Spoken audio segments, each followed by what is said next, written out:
Thomas Tait, welcome to SHOWstudio. Hi Lou, thank you for having me. No, thanks for coming in. You're a busy man. I want to start by asking what's going on with you at the moment, because obviously, as I said, you're incredibly busy, incredibly hectic. What are you up to? Right now it's a nice period because spring is a longer season, so we have a couple more months than autumn. More time to dream. Yeah, more time to dream and more time to sort of go back on ideas. So design-wise, it's a really good time for me right now. And it's spring as well, so it's nice to sort of be able to run around outside. Yeah. Right now what's happening is I've just finished autumn, sales is done and press trip is done. So right now I'm just focusing on getting all the production lined up and sketching the new spring-summer collection. And I think especially with this season, I'm taking a bit of a shift in terms of the product and expanding what I have to offer. Oh, that's exciting. Because in the past it's just been runway collections. So right now it's kind of growing design-wise where I have my runway collection, and I'm also looking at pieces that I'd like to continue working on from past seasons that I'm particularly attached to or that have done very well and that people are kind of missing in the runway collection, and sort of going, well, where did that go? I would really like to see that. So almost developing signatures in a sense, yeah, developing signatures, and also just giving myself the opportunity to work on pieces on a more prolonged period of time rather than just focusing on the 25 looks that are shown at Fashion Week. So it's great for me because I like working with my hands and like working with a product and developing that. So I like being able to continue working on something on a long-term project rather than feeling as if the product has a cut-off date or a deadline. It's interesting because I think lots of people would view that process as kind of quite a commercial one. You know, it's about cultivating what people will sort of know as your signatures, as we said. But then I'm interested in how that ties into sort of your innate creative process, because from my impression, as you said, you're a designer that likes to do things kind of perfectly and work on things and refine things. So in a way that must be quite an enjoyable process to... It is, it's really nice. It's sad sometimes because you kind of feel you get very attached to a certain garment or a certain shape or the experience of developing a product. And then you get to the show and it just kind of feels like that's where it sort of stops. And you kind of sometimes feel like you didn't get exactly where you wanted to go with it, or it was starting to turn into something else which was fascinating, but you kind of had to put a stop to it, which is really frustrating because you want to have enough time to work on it. And I think with the products, obviously people are excited about the show and you know the press has a response, but in terms of sales it's a completely different kind of story. So the buyers have a different relationship to the product as than the journalists do, which is something I find really intriguing, and also creating a link between those two worlds and making sure that you're offering something that really creates a journey that people can understand. So you can see the product within a fashion show context, and you can see that in, you know, a showpiece in a shop, which is very unique and stands alone as itself, but also seeing that there's that same kind of spirit that's put into, and that same kind of energy that's put into a broader range of products that are perhaps a little bit more neutral in terms of what context they fit in within a wardrobe, and also how long they can live. So it's not necessarily so anchored down with what was specifically spoken about at the show that season, or within the creative context of that particular collection. I think I'd like to have the opportunity to focus on both sides of things and see how the two connect. I do want to talk quite specifically about the show, but I'm really interested in what you just said, because I'm really interested in this idea of seasonality breaking down in fashion and how people are quite receptive to that. And I think people talk a lot, especially in the context of London, that people are kind of obsessed with the new and obsessed with these young designers kind of doing something really revolutionary each season. But have you, I don't know if it's you've noticed it or you feel that it's just something that's really innate to what you have to do, that there's much more of a kind of respect for people who are willing to carry an idea on if they know that it's a good idea, and they're willing to kind of... Yeah, I mean, it's funny that you bring up the word revolutionary, because I don't think I've ever had the motivation to do something revolutionary. And if that was the case for me personally, I don't think I would be doing it through clothing. And there would be other ways of doing that. It's very humble of you. But Yeah, I think it's something, I don't know if it's the same with other people, but I think because I love working with my hands and because I like being in the studio and developing the pieces by hand, especially with the cut, it's very, it is very sad for me to not be able to carry something on, and I want to be able to continue working on something and sort of nail it eventually. When you were starting, did you feel a pressure occasionally to, as you say, like not be able to carry something on and having to sort of do something that was almost to make a splash, do something that was kind of different each season? No, I think I do get the feeling that I want to change, and I do always sort of, it's, you know, sometimes a whiplash of the season before where, you know, if something looked too pretty, I kind of want to go in the other direction, or if I didn't get a point across the season before, then, you know, I'll just have the drive to say it a bit clearer, a bit louder the following season. I think, I think it's often a whiplash from the season before. Whiplash is really, really telling that you say that, given the theme of this show. So that's a really nice way to link. Yeah. Because you look, you know, it was set in a garage. You looked at racing car drivers. Tell me a bit about how this show, the ideas for this show started. The ideas for this show, there was quite a few things. There's never really something that's incredibly specific about where I want to go. It's funny because the collection always starts out with a sort of vibe, and it kind of works in my head a little bit like some kind of mini film trailer, like a little video clip, which usually has a sort of sound attached to it, and it has a sort of space around it, and a general proportion and silhouette, and the way that something would move. So it's very visual in that sense. And I have a very sort of clear understanding of how I want the space around it to look and how I want emotionally people to respond to it, although that's obviously something you can't control, but it's sort of the show and the collection and the proportions and the movement of the fabrics and the garments is something that all kind of comes together in a really vague jumble of feelings and a certain visual idea. I'm interested. So yeah, it definitely sets me off at the beginning of the season, not only to design the garments or to choose the fabrics, but also to start planning something like this show. This one is interesting that you mentioned this idea of a vibe, because what I found really telling, and you can see this from the kind of social media reactions that you were getting from people who were there, was the vibe of the collection and the mood started before, you know, the first look had even come out. There was this sense of... Yeah, I do like the ability or the opportunity to slow things down a little bit so that people aren't forced right away upon entering the room and taking their seat to face the clothing. I like people to adjust to the setting a little bit and get a little bit more of an emotional understanding of where they're sitting and how it feels to be in that room, sort of like an appetizer for what they're about to see. This look was the first look I designed, and it was kind of a little bit like a palette cleanser. I just wanted to do something that was really slick and really clean. There was a lot of this product, or this look, was designed as a reaction to the fabric that I had chosen. And the fabric is very, I mean, it looks very simple here.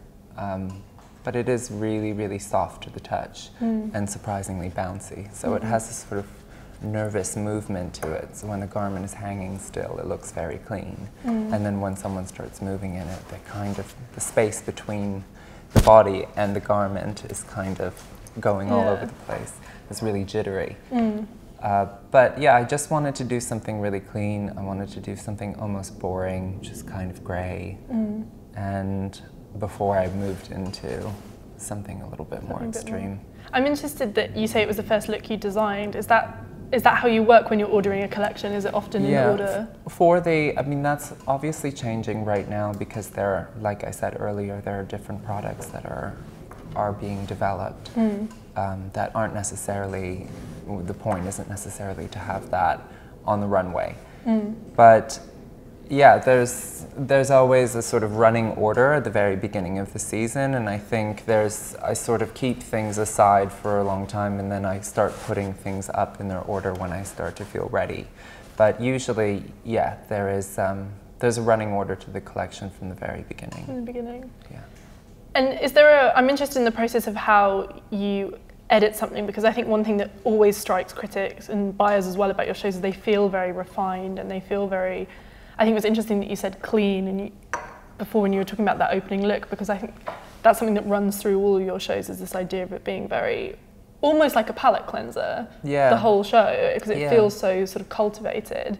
Is that something you... I think because of the way I do shows and because of some of the more visually communicative looks that happen further on in the lineup, I always prefer to start a collection off with something that feels a bit calmer and less aggressive visually. I don't necessarily want to shock people at the very first look. I would rather for people to feel intrigued and to stimulate a certain amount of thought and interest and a bit of a question mark at the beginning of the show, and then sort of let the story unfold. Let's talk about the show as theatre, because we touched on this a bit when we talked about this idea of vibe and mood.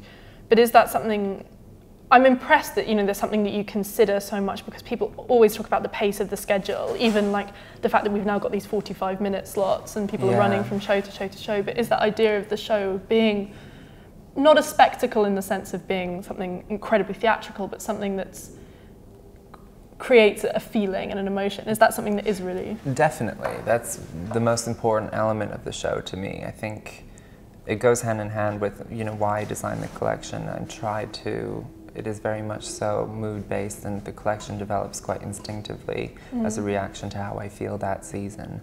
And it's difficult to always put a literal context to it, because I think it grows organically as I grow throughout the season. But the show is so important because it's my opportunity to sort of selfishly express as clearly as I can the feeling that I've been having throughout that season. So it's very difficult, and logistically it's very complex, especially working with a schedule. There's so many exciting brands showing in London, and everybody's coming to London right now. So it's not brilliant, but it's terrifying at the same time. It's kind of terrifying, isn't it? it's a real mission, but I like it. I do enjoy all areas of the planning of the show. I like, you know, the show is produced in-house, and I sort of guide every element of it. So it's nice to have a small enough project, because the brand is so small, to be able to control everything and understand how all of these different elements, from lighting to seating to venue sourcing, etc., how those things function, and sort of starting to have a bit more of a language and an ability with those things. Let's talk about the clothes, because obviously we talked about this before we went live, but you're a very technical designer. Talk to me about some of the fabrics and some of the cuts that you were using this season, and how this was a progression from what you've done in previous seasons. This season I think there were quite a few times in past seasons where I was tapping in on a little bit more of a sportswear and an activewear idea. That kept popping up, but really subtly. And it was a bit of a shame, because very few people would pick up on it, especially within the first couple of seasons, where it was very different visually to this. Yeah, for sure. But there was always a couple garments or a couple elements that I was personally really attached to that had maybe more of a sportswear and activewear influence. And it was something that I felt personally was more in context with my life and the life of people around me. As nice as it is to make really beautiful, incredibly well-made garments, realistically not that many people actually wear that on a day-to-day basis. So I did want to sort of create an opportunity to make something that felt a bit more reasonable within a day-to-day life context. And relevant, I think. Yeah, but it was always kind of something I never really dove into too quickly, because there were other things I wanted to communicate first that were more important to me. And then I think this season I was just sort of fed up of having this sort of sportswear voice in the back of my head that I was kind of shushing away. Yeah. And so I just went for it. You just let it... Yeah, just let it go. Let it go. And I was interested as well, because for me this felt like quite akin to last season in a sense. It felt like, you mentioned before how you kind of have this whiplash thing, because it felt like there was this real difference, but also it was like you were really developing your narrative voice, and it was so sporty in that sense. Yeah, I think there was definitely a step in that direction with spring, and then I let it kind of rip this season. There was, in terms of the fabrics, there were a few different things that I wanted to experiment with. there's a mill that I work really closely with that specializes in activewear fabrics, but they have different pockets of what they offer that appear at first glance as something that's a little bit more classic, but then on further inspection are actually quite techy, or built in a really interesting which I guess is way. straight away implied by the first look at this collection, is that idea of simplicity. Exactly. But yeah, so I like that double nature, and I like the idea of seeing something at first glance and assuming that it is something else, and then upon further inspection you actually realize there's more to the story than that.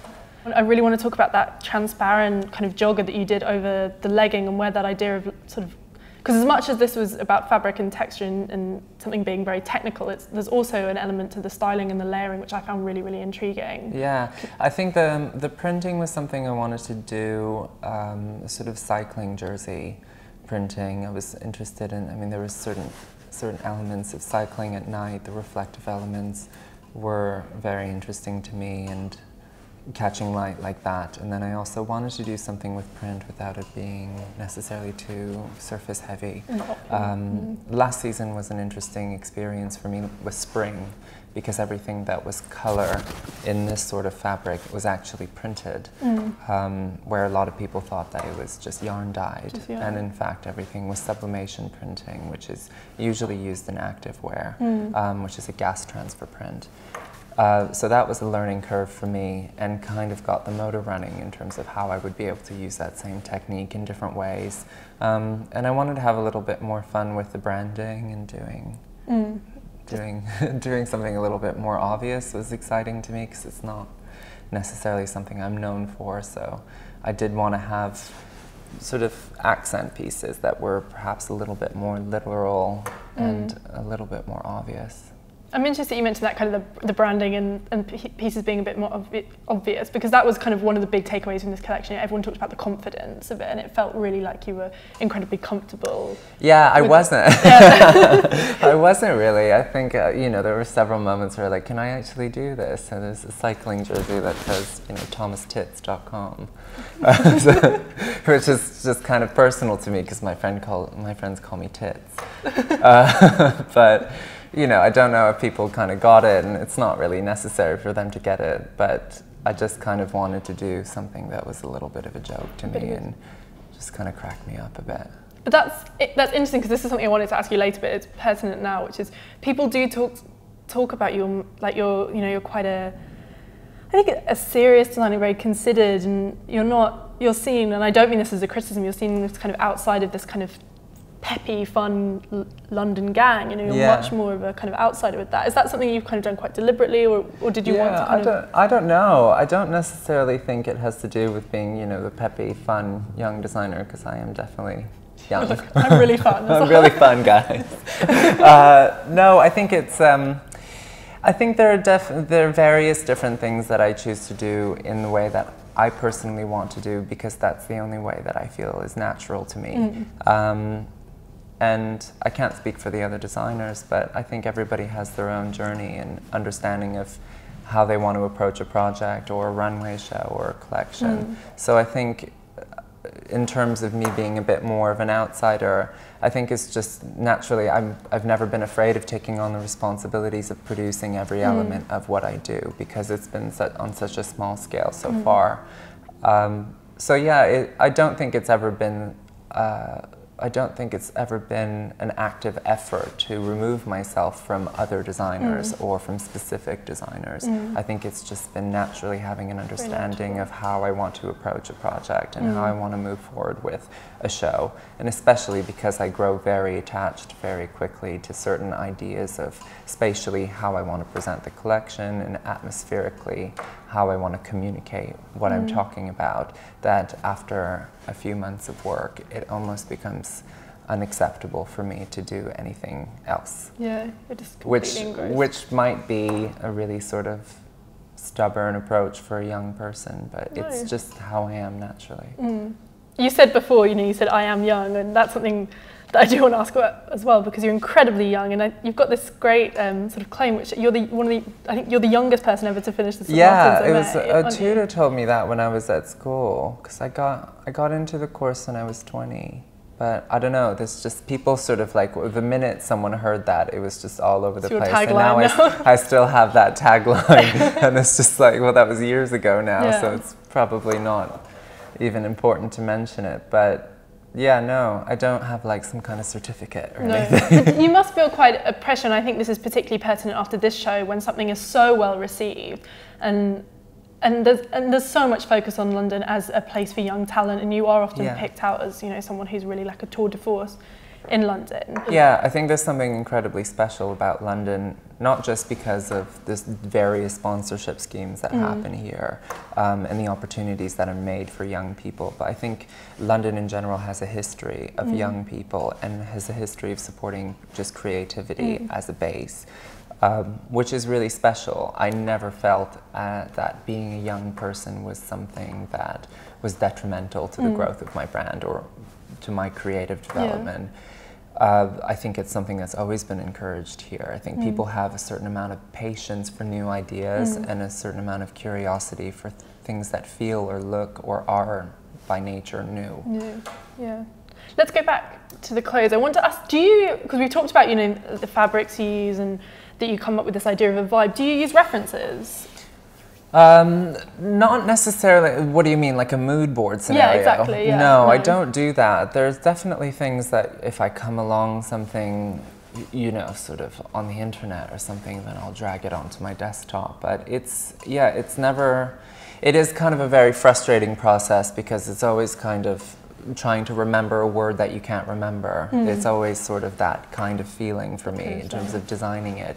And then there are different elements that come in for various different reasons that fit within that context, like something that I just find is hilarious or something funny or something technically that I've never done and I kind of want to figure out how it's made or how it's done. Like the downfilling this season was a project where, you know, it's so common. Everybody's got a down-filled jacket or some kind of puffer of some sort. And then I was like, well, you know, that should be, you know, fairly simple.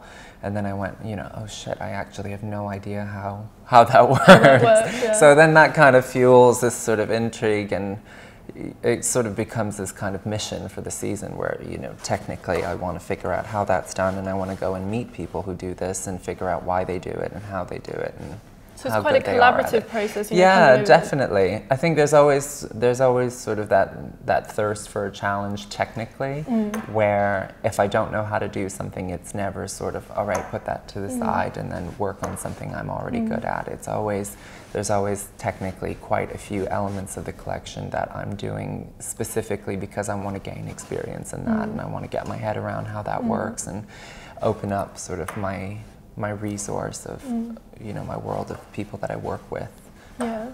I think that's interesting in the context of sportswear as well, because I think when people talk about fashion, you know, that's incredibly technical and that's incredibly sort of advanced and refined, there's always this idea that you're creating kind of a perfect couture dress. But I'm interested in your kind of view on this whole sportswear thing that's kind of exploded in fashion, and about how that's challenged designers and brought them in new directions. I don't know, I think it's really intriguing to see how often we wear things that we don't think about. I think especially when you think of the construction of a sneaker, for example, everybody's got a pair of Nike trainers. Nobody ever really stops and thinks, right, well, how many pattern pieces are in this and what are the components and how is this actually built? I think we take so many things for granted that seem very common to us because they're accessible on the high street, but never actually consider, wait a minute, how much of a process was put into developing this. You know, with sportswear, it's not, or activewear specifically, it's not a seasonal thing. It's something that's been in the making for years, and it's something that's constantly being worked on by, you know, if I use Nike as an example, but I'm sure there's, you know, many different other companies. But, you know, it's a group of incredibly talented product developers rather than a seamstress and a pattern cutter. So I think it is a little bit a shame that a lot of people take those things for granted and, you know, just go to a shop and buy something without thinking of where it's made and how it's been developed and the reasons as to why something was constructed in that way. And I think that's something naturally that I've always had an interest in and that I've always put energy-wise into the clothing and how I develop them, where there is a reason why every, you know, inside and out, the garment is built the way it is and it's finished the way it is.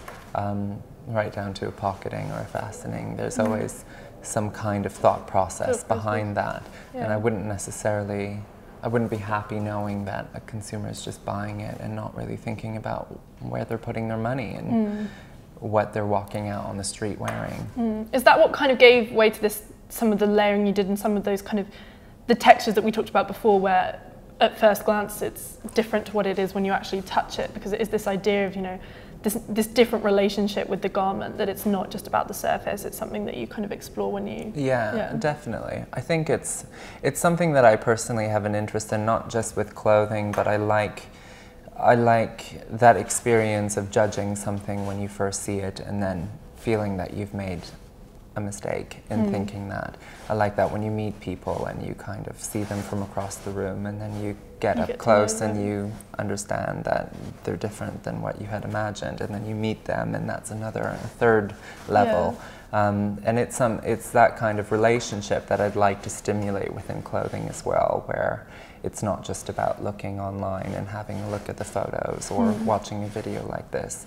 I like for what I do to have various different lives, so that when you go into a shop or you see someone wearing it, you receive a different understanding, and there are different chapters to the story. And that's very akin to the whole sportswear thing. It was interesting that you mentioned kind of everyone owns a pair of Nike trainers, because with the idea of an item having various different lives, if you think you wear your trainers to run in and then you can wear them with your suit on your way to work. Yeah, I mean, it's interesting because now it's become something a little bit more fashionable, where in the past it was sort of considered a bit lazy.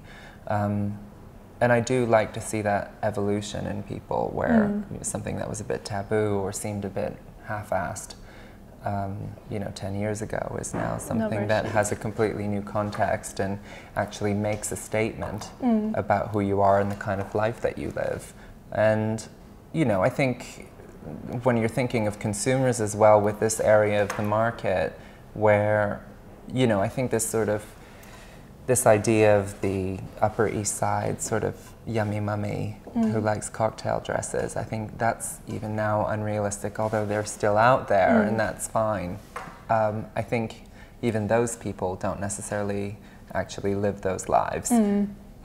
So it's nice to sort of try to get an understanding of, obviously because the product is very expensive and it's produced in very small quantities. It will only be sold in certain kinds of stores because realistically that's how it works. But those consumers can come in and find a context for it, just the same way that they found a context in everyday life with a Nike trainer. Yeah, you mentioned that kind of a definite accessibility to it because it's the way that women dress, but also there is this kind of the high-end exclusivity that you mentioned by the fact that it's sold in small quantities in sort of particular stores. But were you inspired by the accessibility of sportswear? Do you look, because if you walk through London, there's a sea of women wearing, Yeah, I don't think it's necessarily such a direct reaction with the people that I'm seeing on the street, but I do think it's perhaps a little bit more personal in the sense of, I think, like I mentioned earlier, it's more about going actually looking at a product that's become so familiar to you and you realizing that you're not giving it any thought. Although technically there's probably a lot of work and a lot of talent being put into developing something like this. So I think that's something that was really inspiring to me and motivated me to do something that was technically a little bit more challenging this season than in past seasons. We've sort of seen quite a few of the looks, but I'd like to talk a bit about kind of the journey of how you presented this collection from the opening looks to the ones that we're seeing sort of towards the end of the show. Yeah. Do you try and kind of have we talked a bit at the start about this, but do you try and have a kind of a mood, a story? Yeah, I definitely have a sort of journey that I like to do. There's always, as much as you plan it, there are always things that happen within the season and happen with the product, or if something gets cut because you just have to kill it and it's not working. There's always moments where things change, so you can try to control it as much as you can and sort of have that, A, B, C sort of step. But yeah, there's definitely moments where things change, and especially with a live show, it's a different experience. Casting plays a big role in how things work, and certain girls don't work with certain looks, and then with certain outfit changes, if you are doing outfit changes, you do have to plan with a second look and the running order of that. So there are various different elements that might affect the running order of the collection, but I do definitely try to keep it as tightly controlled as possible, so that I'm getting it across the way I've planned to get it across. I love this bit towards the end. It was kind of like good old cheesy army of girls. It's such a classic. Yeah, I just wanted to. I said, oh fuck it, just go all the way with it. Just send them all out. Yeah, it was just fun. Why not? Could you we touched on this when you said that people said it was very confident, and you didn't feel that way when you were designing it, but could you tell with this one that there was something really special, that it was going to be one that, because the critical response has been brilliant? Yeah, it's been really good. No, not necessarily in the development, because I don't have so much of a relationship with the outside, in the press and so on, and it's not something that I actively, I'm not one to go out a lot and try to do the network thing, although I probably should do that more. But yeah, no, the collection, when I'm working on it and thinking about it, I do become very insecure, but it's more of a sort of personal sort of second thoughts and wanting to tweak things and perfect things and keep working on them. It's more when I'm at the venue on the day of and we're doing light tests and doing staging tests and so on. That's when things become very real, and that's when I start thinking about the reaction, because then it sort of becomes very real to you that there are a lot of people coming to see this, and they're here to get or try to feel the same way you've been feeling, and then you start to doubt whether you're going to be able to communicate that as clearly as you've been hoping to do. I like that you take the fashion pack kind of out of their comfort zone. So with this being in the garage, but you did the skate park, is that something that you kind of like? Yeah, I mean, I just don't. I think with the whole sort of taking people out of their comfort zone and the unheated venue and so on, I think you had gin though, didn't you? So it wasn't. Sorry? Didn't you serve gin at it? Yeah, we had gin. So we get them drunk. Yeah, we had heaters too here, but I think it's just, I don't know, it's a bit kind of like, oh, give me a break. You're sitting down and watching a fashion show. There could be worse things in life. Let's not be ridiculous. I don't really think about it. It's not something that I feel is a really risky thing, and I don't think it's a shocking thing to do a fashion show in a space that hasn't been used for a fashion show in the past. I think London has seen so much more than this in the past. And that was something that people... So I don't, when people make a big fuss about it, I think they're just looking for something to say. And something to complain about as well. Something to complain about, or something to make a drama, something to tweet about, and it's kind of a way of not having to respond to the clothing in a sort of considered way. I think sometimes it's kind of like, let's say something that's a bold statement as a whole, as opposed to taking the time to analyze what I've presented to them.